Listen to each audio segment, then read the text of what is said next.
Ah! Oh, ah! Ayos yan. Ang Arabo na pilitang kumain ng baboy ay walang ibang order. Kahit haram. Haram is for you, but I command you to eat a pig, pork. Are you understand? Yes, boss. If you are with me, you eat the food, the pork food. Go.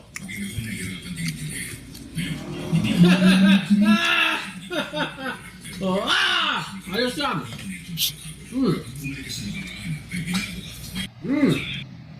Ah! Gago, no? Sabi nga ni Pod Genius, nakakaawa ang isang Arabong Muslim na ito. Ipinapakita sa video, tila pinipilit siyang kumain ng baboy ni Alex Pabella. Isang bagay na labag sa kanyang pananampalataya at paniniwala. Ano man ang reliyon ng isang tao ay walang sino mang dapat pilitin, hiyain o bastusin dahil lamang sa kanyang paniniwala. Ang paggalang sa dignidad at kalayaan sa pananampalataya ay para sa lahat. Hindi lang ito simpleng biro. Usapin ito ng paggalang karapatang pantao at kalayaan sa pananampalataya. Ang sapilitang pagpapakain ng baboy sa isang Muslim o karneng baboy sa isang Muslim ay hindi prank. Ito ay tahasang pambabastos sa kanyang pananampalataya at dignidad bilang tao. Dapat managot si Alex Pabella at ang sino mang responsable sa ganitong uri ng pang-aabuso sa kapatid nating mga Muslim. So yun. Nakita nyo naman, di ba?